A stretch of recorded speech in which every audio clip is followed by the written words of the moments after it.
Hello everybody, welcome back to my channel. If you are new here, my name is Milan Forrester and I'm a violinist who shares my life on social media with you all. Today's video is going to be a day in the life practicing the violin. I'm going to show you guys kind of the behind the scenes of what it looks like every day as I practice my violin. I will kind of talk about what I'm doing and just give you guys a sense of what it looks like for me every day. If you are a musician, then maybe this will be helpful for you or give you some new ideas. If you're not a musician, my hope is just to expose you to what it looks like as a musician to practice an instrument regularly and what our day-to-day looks like. Today's practice session is going to be structured in 3-hour chunks, so 3 1-hour chunks. I will show you guys what my practice journal looks like, but I will be taking a 10-minute break between each hour, and I will kind of show you guys exactly what I am planning to do in each hour.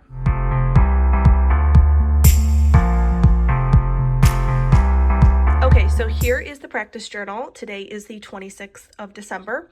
So I break my practice journal up into 2 pages. So the left side will be where I put my notes as I'm practicing of things I need to work on for the next day or thoughts I have, things I need to check up on.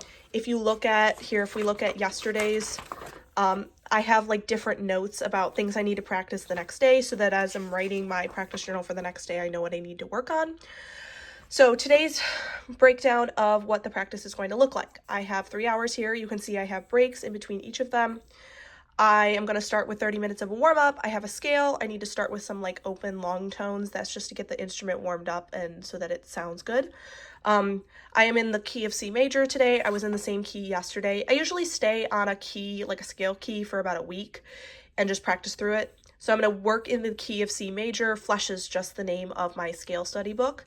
And then I need to do some like fast warming up for my hand, mid bow. Then I will go straight into working on 10-time sections, specifically Paganini today.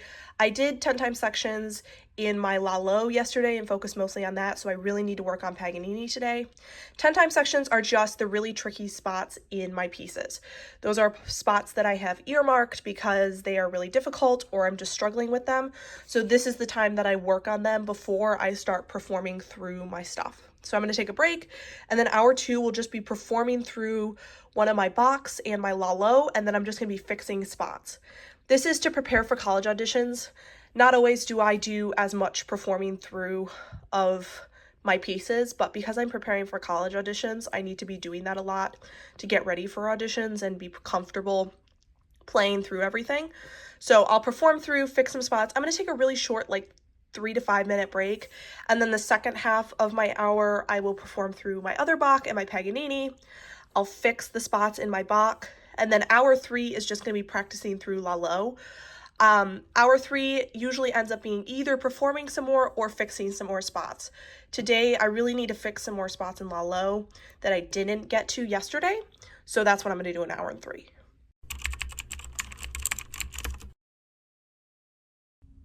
So if you don't know what pieces I'm playing currently, I'm currently working on the first movement of Lalo's Symphonie Espagnole, which is a concerto for violin and orchestra or violin and piano.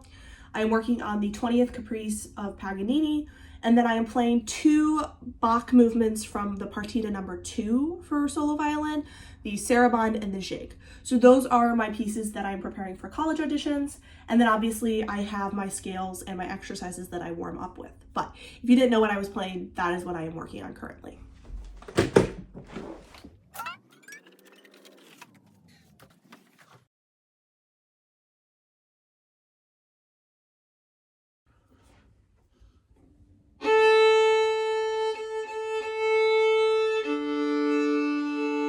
The purpose behind doing long tones on an instrument, specifically a stringed instrument, is to kind of open up the sound and let the strings vibrate without your finger kind of shortening the length of the string or controlling the vibration at all.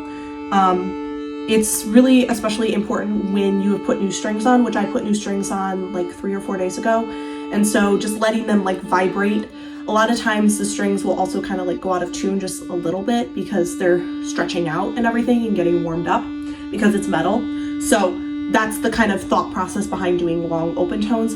I don't always do them at the beginning of every practice session, but because I put new strings on, it's really, really important that I do that so that they kind of open up and warm up a little bit before I start playing on them. So today I'm going to be doing 3-octave scale and then the thirds. And then tomorrow I will probably do the 3-octave scale and arpeggios, but I really need to work on the thirds. I did them yesterday and they just weren't as clean as I wanted them to be. So I'm going to do the 3-octave scale and then the thirds today.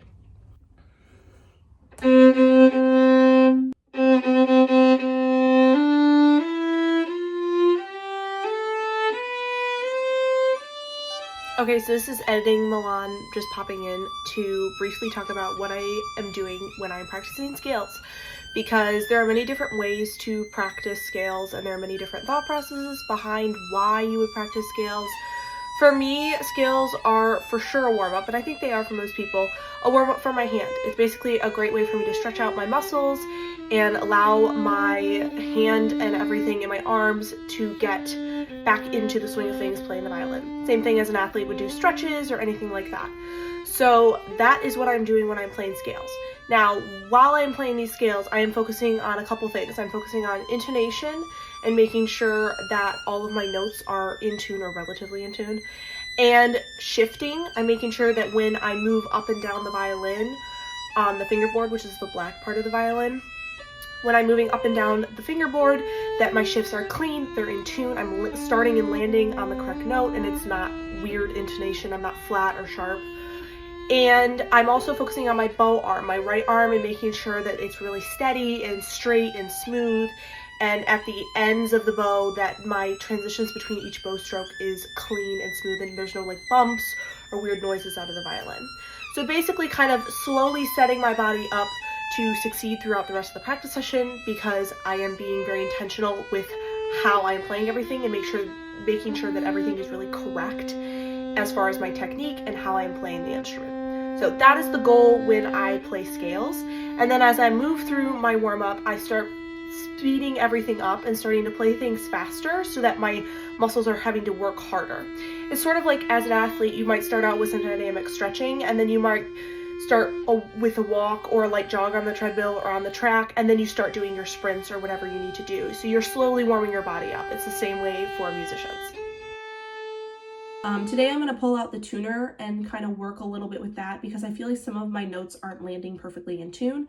And I always like to start my practice sessions with the focus of being in tune, because if you just start out and you're making sure that everything is really in tune, then as you move on in your practice session, usually, hopefully, what happens is that you will stay more in tune. And if you just start with in tune notes in your ear and you're hearing them in tune, it just usually helps make your practice more successful. So that's what I am focusing on. I'm going to go grab my tuner and I'm just going to work through the scale really slowly and tune every single note. And then I'll start practicing it a little faster.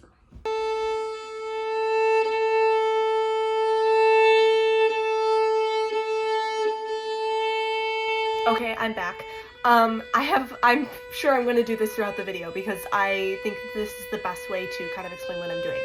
So when I am practicing tuning like this, it is a very boring and tedious process that can be very frustrating, because basically what you're doing is literally less than a millimeter of difference in how you have rotated your finger changes the tuning. If you're a musician and you play a stringed instrument, you understand this. And even if you don't play a stringed instrument, you probably have something similar with your mouthpieces if you're a wind instrument.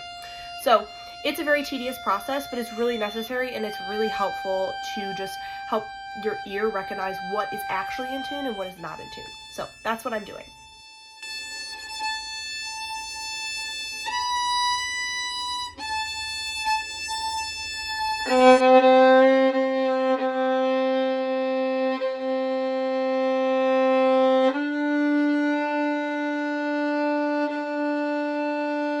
Okay, so I just worked through all the notes in the scale and tuned each of them. I did it twice. Now I'm going to start playing it a little faster and start getting my left hand warmed up and getting it moving a little quicker so that I can prepare for my Paganini, because that requires a lot of left hand movement.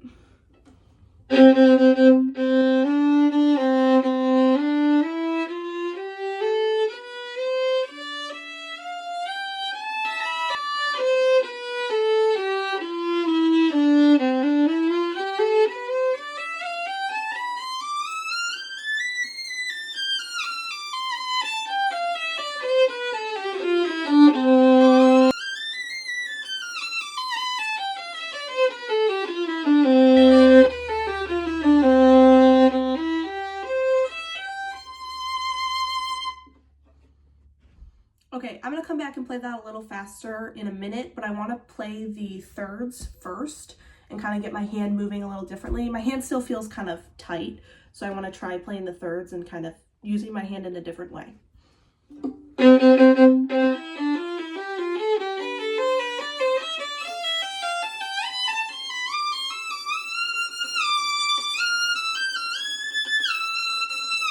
Okay, let's try that again.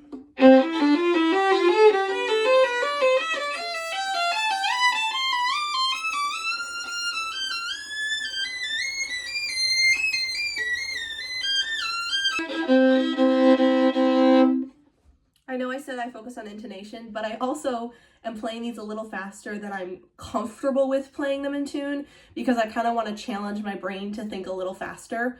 So now I'm going to play them slower and tune them, but I wanted to start out by kind of playing them a little faster and getting my hand moving and my brain having to think ahead, because not only am I warming up the muscles in my hand, but I also have to get my brain into thinking about music and reading music and remembering what I'm doing. So that was kind of the thought process behind doing that.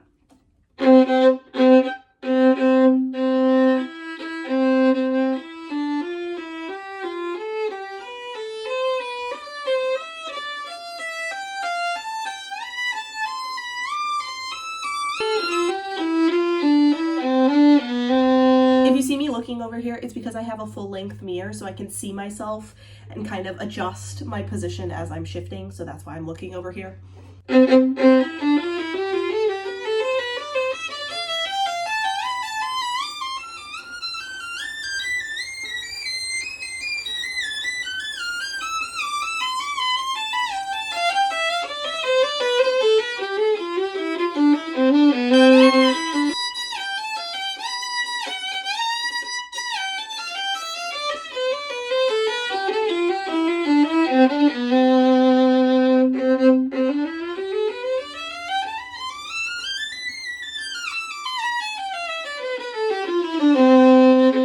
Okay, I finished warming up my left hand and doing my scales.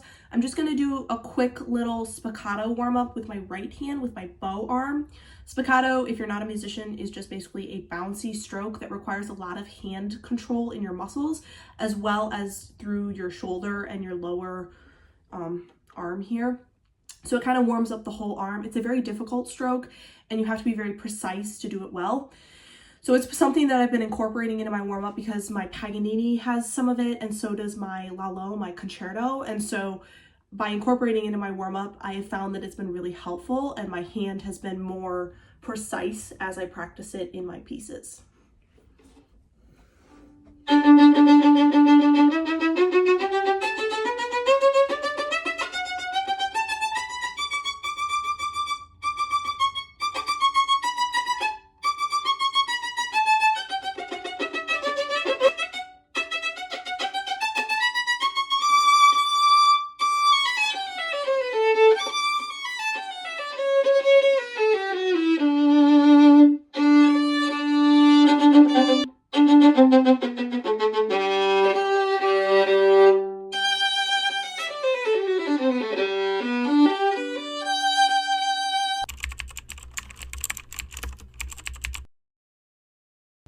Okay, we finished the warm-up.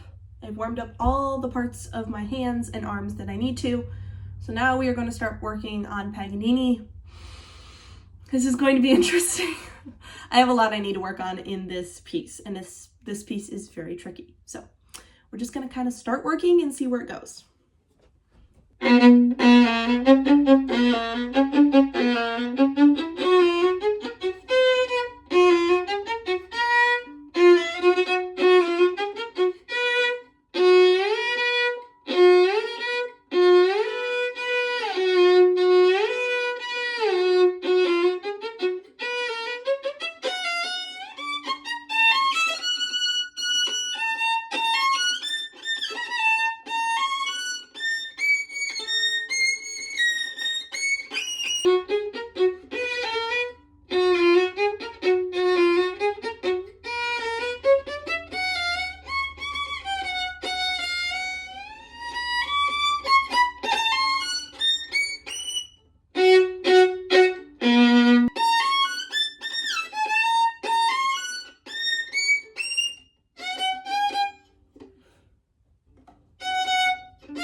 I'm doing right now is I'm trying to figure out what angle my hand needs to be at so that I can make it through all of these shifts and not get stuck, because this goes pretty quickly. And what I've been struggling with when I'm playing it faster is that my hand is kind of like very choppy through the shifts and I'm not able to seamlessly transition all the way up the fingerboard. So I've slowed it down like a ton so that I can figure out how I need to angle my hand and my arm and everything so that I can move through it without having these like weird stops as I'm moving up the instrument. So that's what I'm working on right now.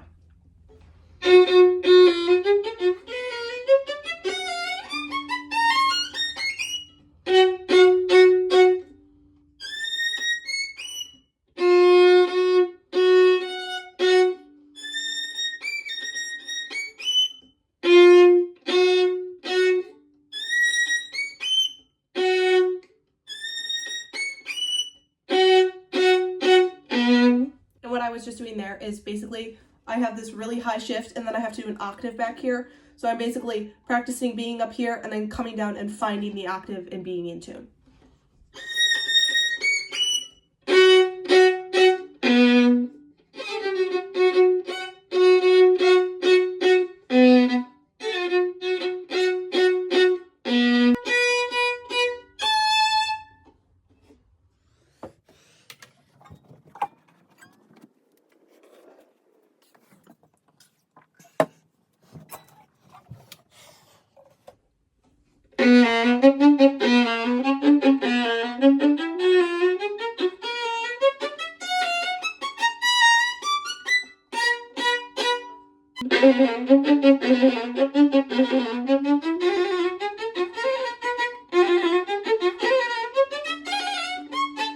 Oh my word.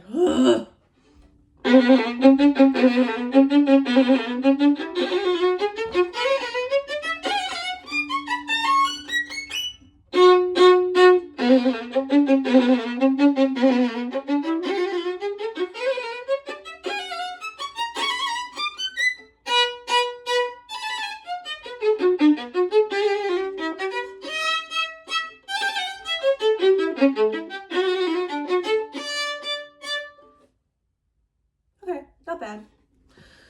Still needs work.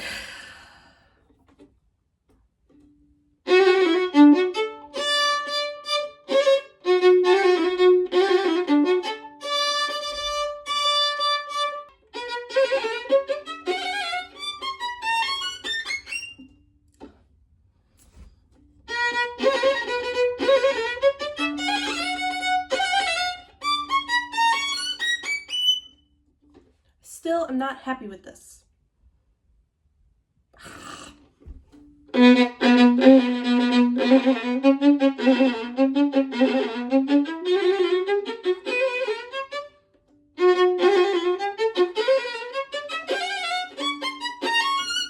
This is the reality of practice sessions. A lot of the time is I get frustrated with myself and I don't feel like I'm accomplishing what I want to accomplish.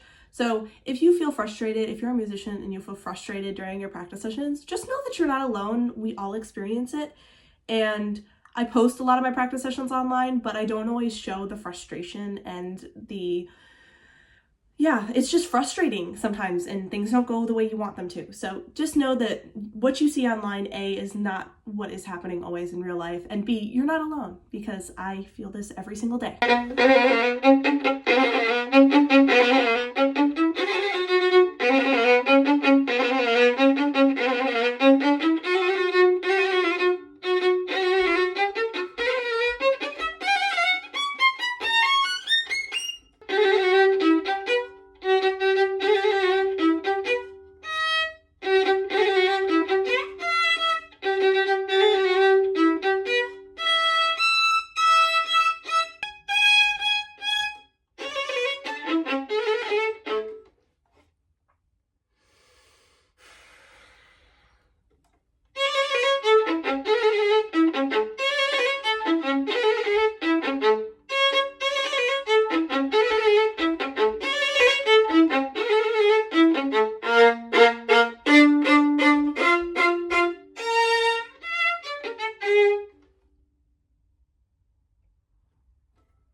frustrating thing about this Paganini is I tend to get stuck in the bow in my right hand and I don't move the bow enough, so then my left hand tenses up.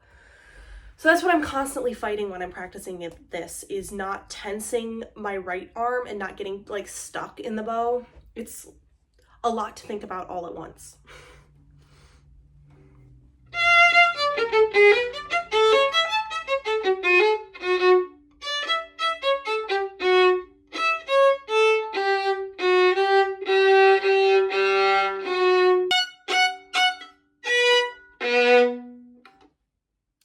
There. I'm getting kind of frustrated.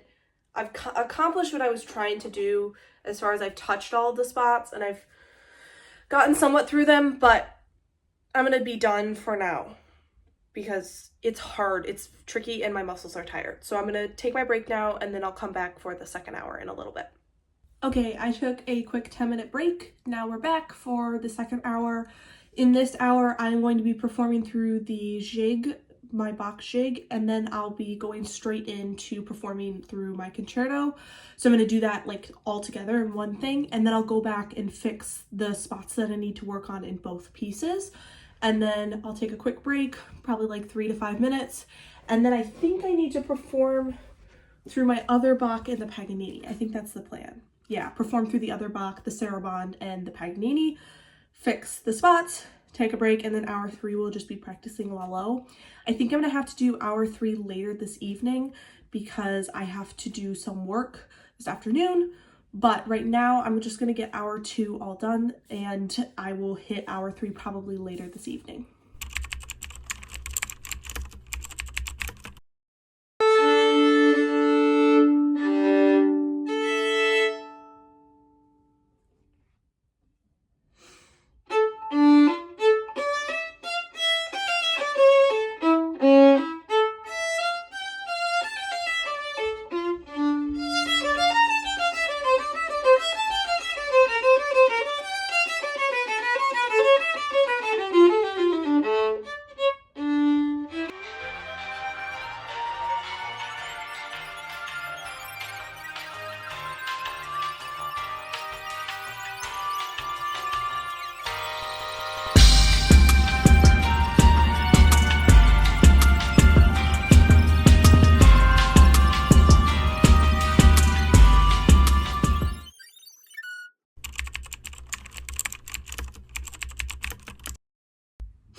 Performance.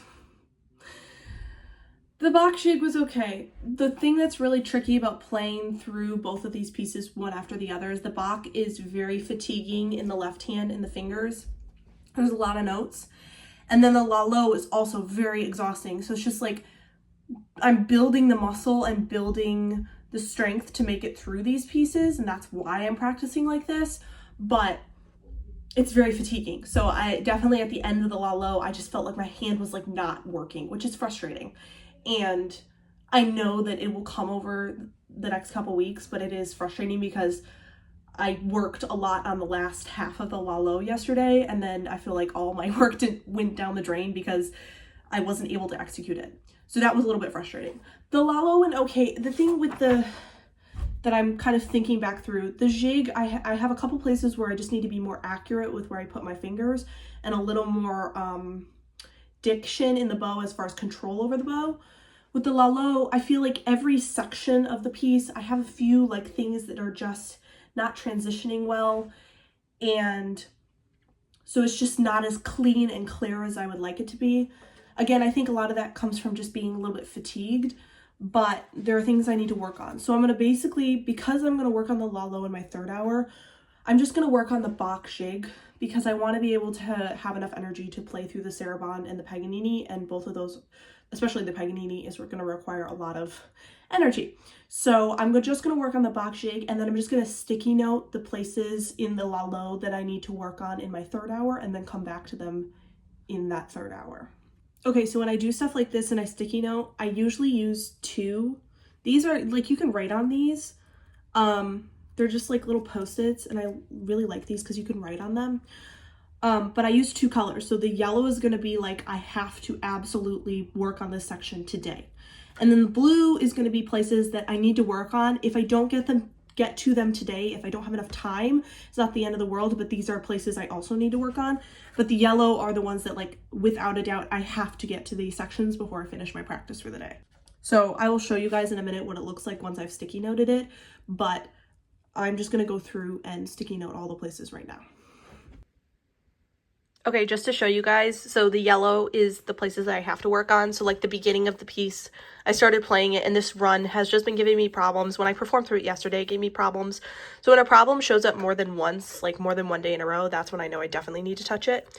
This down here needs to be worked on. I don't know that I will have enough time today to break it down and rebuild it, but I definitely need to do that within the next 2 days. So that's why it's a blue sticky note.